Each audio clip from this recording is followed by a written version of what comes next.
What's going on, everybody? Welcome back to Unhinged Talk. As usual, I'm your host, Patrick Hennessy, joined by Jalen Robinson, Paris Fontos, Brandon Kramer. How are we all doing today? Fantastic. After a Yankees win last night, I'm super excited to start off the season on a bright note, bro. The way Parrot just said he's so excited made it sound like he was being held at gunpoint. But yeah, I could not be more happy with the Yankees' first game of the season yesterday. A little bit of a rundown. They only played 5 innings. Cole, complete game, looked solid. Honestly, it went much better than I could have expected because first game as a Yankee, you never know what's going to happen, especially with all these new rules, new season, no fans away in DC. You never know. But regardless, majority of the players who I was looking out for yesterday did look good. Then there was also a handful that looked completely atrocious. But we'll get into all that right now. Let's start off by talking about Cole. I'll start off by saying he started off a little bit shaky in the first inning, gave up an absolute bomb to Adam Eaton. And he knew it right off the bat. Everyone knew it right off the bat. But it's all right because Stanton hit a first inning home run as well, so match it. But Cole really, we were talking about this before, he wasn't really completely locked in at all at any point during the entire game, but he did get his groove after the home run. Obviously, he had his jitters, but definitely promising, definitely everything we could have expected out of him, and I'm definitely looking forward to his next start. Yeah, I mean, the fact that he didn't have all of his stuff but was still able to grind through it and get outs, that's what we've been missing because from future or past experiences, when Sevy doesn't have his stuff, it's a shit show. Like, there are times when he will just not be able to kind of get it going. But with Cole, he's able, because his stuff is so electric, if he just gets it close enough. I mean, let's be fair. Angel Hernandez was pretty bad atrocious. last night. It was really bad. For them, I mean, he featured his new punch-out call, which is still terrible. But for Cole, I mean, he really relied on his fastball and his slider for most of the game. I think in total he got 10 swings and misses. But, hey, he still got us 15 outs. And he did give a lot of praise to Gary. And Gary, I will say this, Gary looked good behind the plate. He did. But besides that, the fact that he was able to grind through that, and that wasn't even his best performance, shows that we got our man. I think that's the difference, though, between an ace and, like, the guys that we've had in the past. An ace can not have their best stuff, and they'll still get outs. Like, he was falling behind counts, and I honestly think he was behind on most of the counts last night, and he still would just put guys away, whether it was, like, a weak fly ball to Judge or, like, weak ground outs. A lot of the times those would turn into walks, or those would turn into, singles and doubles, and it would just fall off the walls. Or off the wheels. But last night he showed, like, how tough he was, how tough of an at-bat he always, like, puts up against any guy. And he started to make adjustments. He started to find his slider a little bit more. He never really had his fastball location throughout the whole game. And the fact that he was still able to not only give up one hit with his lack of stuff and only one walk was pretty impressive. Yeah. Honestly, throughout the entire game, like I mentioned to you guys before, when he first signed that contract, the guy was super excited. He brought up the shirt, Yankees fan forever. So no, but honestly, he was pause. But honestly, he was very excited. You could tell he was, like, the jitters and everything. He started off shaky. Like Jalen said, his fastball wasn't really controllable. Like, he'll hit the 99, 98, but he got through it. And I just remember at the end of the game, he just, like, I texted my wife during the rain down delay, and he was like, I got a complete game one hitter in my first start as a New York Yankee. Yeah. And I've never seen anybody be this excited to be a Yankee since Nick Swisher, honestly. So yeah, I'm just happy I'm happy we finally have an ace, because we had Severino, gave him that contract extension, but he hasn't lived up to that potential to be the ace. We also have key guys like Paxton, Tanaka. But I'm honestly very happy we have Garrett Cole as our number one starter in that rotation. Yeah, I mean, going based off his performance, it really just shows how high of a floor this man has. Now, we know how high his ceiling is, but I mean, his floor is not low whatsoever. You could technically say that last night could be a bad start for Garrett Cole. Obviously he's gonna have his clunkers, but he was not on point and he was still solid. But going like how you mentioned Paxton Tanaka, looking at Garrett Cole pitch last night, I saw an ace on the Yankees for the first time since, I don't know if you guys are going to agree with me on this one, but 2014 Masahiro Tanaka. When Tanaka stepped on the mound in 2014 prior to his injury, he was an ace.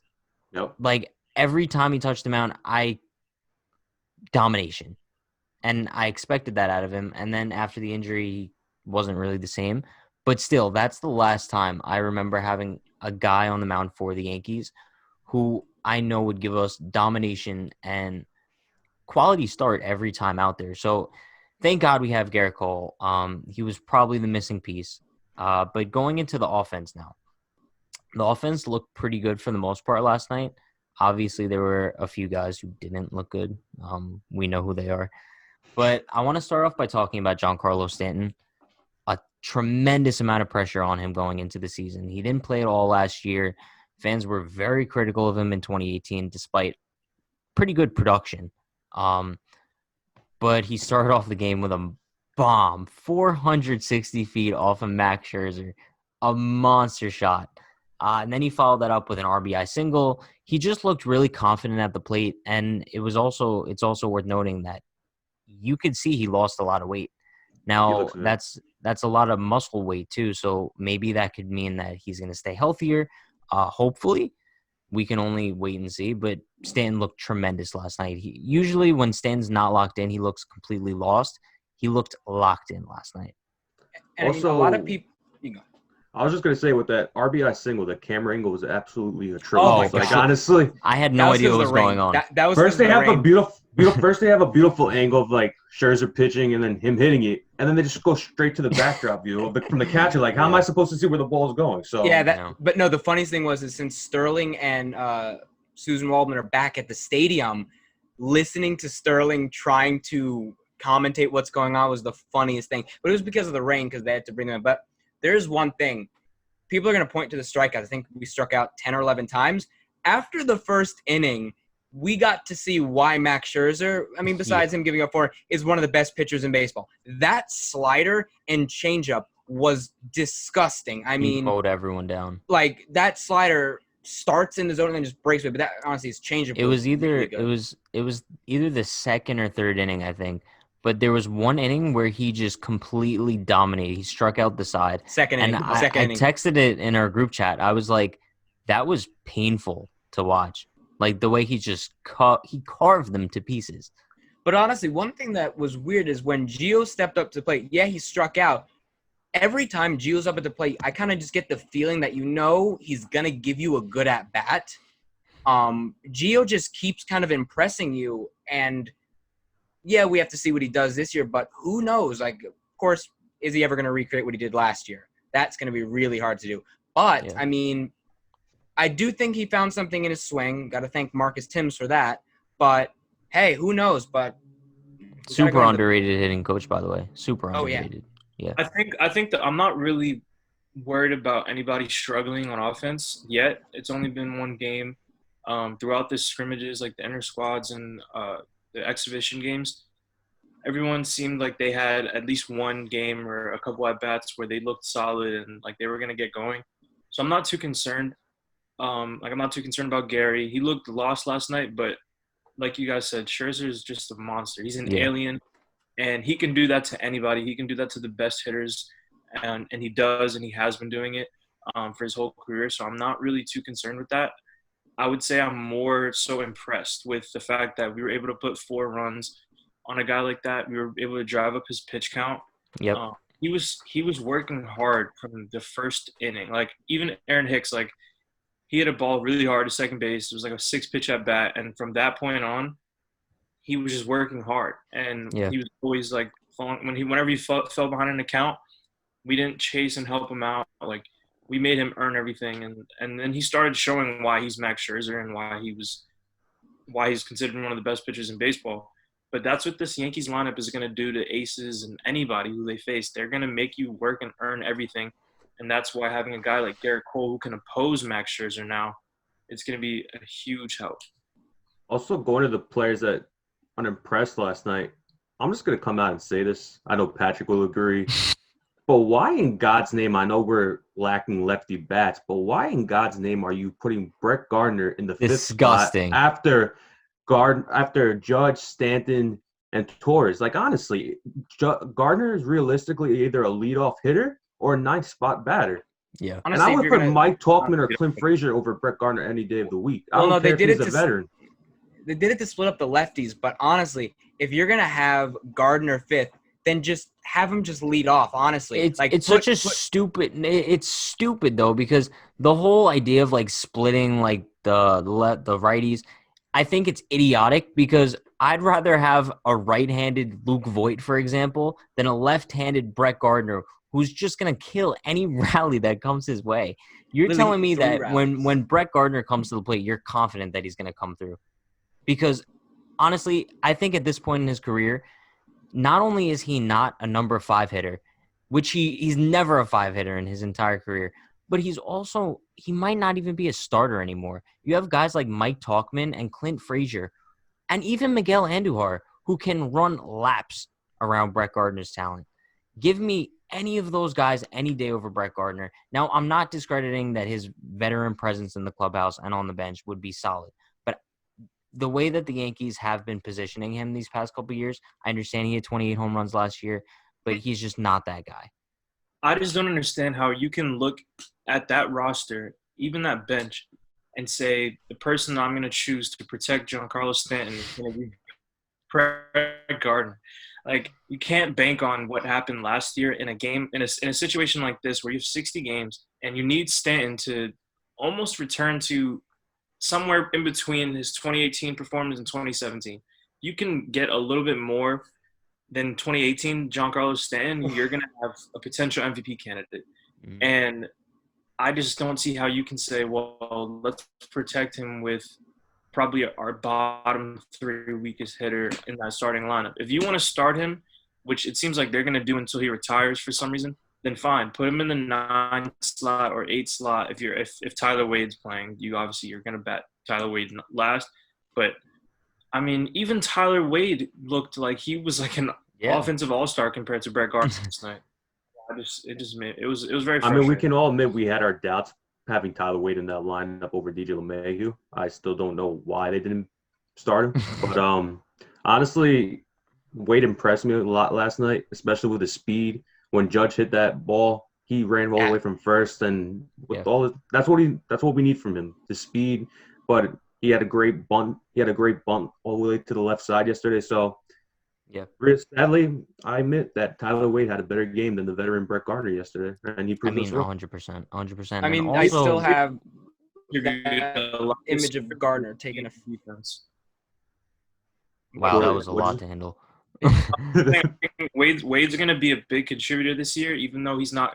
He's obviously not going to be consistently in the lineup, but he's going to be a guy that, especially with this extra inning rule, and he might be coming in late for defense and stuff like that. And pinch running and stuff like that. He's gonna be a big part of this club, and I'm not concerned about it either.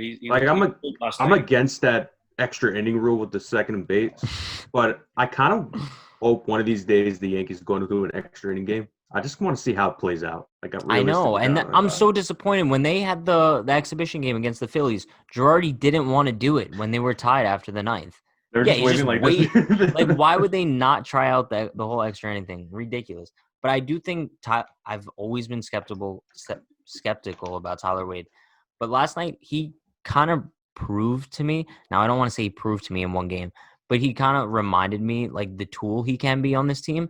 And I don't want to say missing piece, but I do want to say missing piece. The Yankees, they haven't had that guy where you could bring him off the bench for a bunt or for pinch running, unless it's late in September. It's crucial to have guys like this, especially like you said with the new extra inning rule. So I do think that he can play a role, definitely more than Brett Gardner.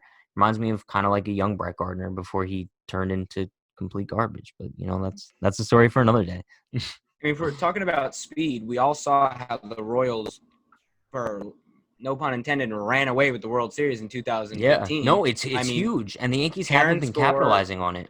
Yeah. I mean, Terrence Gore, Gerard Dyson, even Lorenzo Cain, for a guy his size, he can really move. Now, I do think with the rule, so Wade would have to come off the bench because it's your 9. There's issues with that. But, I mean, actually, is Terrence Gore still on the Yankees roster? I know they got him last I year. don't think so. I don't think so. He made Yeah. the Dodgers opening day roster, Yeah. which is crazy to me. But they are a team that knows what it takes to, like, they've been in the World Series, I don't know how many years, like in the last 4 years, probably 3 times. And Twice, they I think. know that, like, It was those types it of was- players are guys that can, they can win you a ball game. Yep. In the last 3 years, they've made it twice. They made it in 2017 and 2018. It was the Right. Nationals and the Astros last year. But still, they're hungry for a title. And if you look at the Dodgers lineup from start to finish, it's deadly. It's like one of the best lineups in baseball. Yeah. But regardless, like looking at the Dodgers lineup, Yankees could easily go toe-to-toe with Oh. them. Position be a by great position, World the Series. Yankees, yeah. But it just shows the depth of the Yankees. You put them head to head with a team like the Dodgers, and they're still fantastic against Mookie Betts, Cody Bellinger. They're We got built the experience against Mookie Betts. But yeah, honestly, I can't say that I could have expected anything better out of the Yankees yesterday, unless everyone on the team hit a grand slam. But we know that's not happening. The guys who produced, I expected to produce. We know Judge is going to have a monster season. But the Yankees are so deep that Judge went 2 for 3 yesterday, and we haven't even mentioned him because it's just expected at this point that Judge is going to do well. We're not even impressed by it because it's expected at this point. One thing that I was thinking about yesterday is imagine if Judge and Stanton can both go off for the Yankees this year. That's something that we have not been able to see because they've never really been on the field at the same time. It's such an interesting idea. It's possible that Judge and Stanton could be battling on the same team for AL MVP. I think it's a realistic option, honestly. I can honestly see both. But going back to Stanton, I know you said he slimmed down, but if you really look at the entire Yankees team, a lot of them slimmed down. Luke Voit was unrecognizable yesterday. The guy was brolic and he was always lifting a lot, but he's got a down. flow now too. I think he lost 15 pounds, they mentioned, but even the third base coach lost a lot of weight. So honestly, Bill Nevin, the third base number coach. 1 overall pick in '92. Yeah, they're all on the same diet. But honestly, I'm excited for this Yankees team. I know it's 60 games. We're 1-0, 59 more to go. And then we got the expanded playoffs coming. So let's see who the Yankees pick if they win the division come September. Yeah, I mean, once again, not a fan of the expanded playoffs. But when we get there, we'll figure that whole thing out. The Yankees they have 2 more games against Washington, I believe. One tonight because it's going to be up on Saturday. We can only hope for the best this season. Let's hope everyone stays healthy, everything functions properly, because you never know with this season. But high expectations. Let's just hope the Yankees can keep the ball rolling, and that's all we got for you guys today. Thanks for tuning in. Have a good one.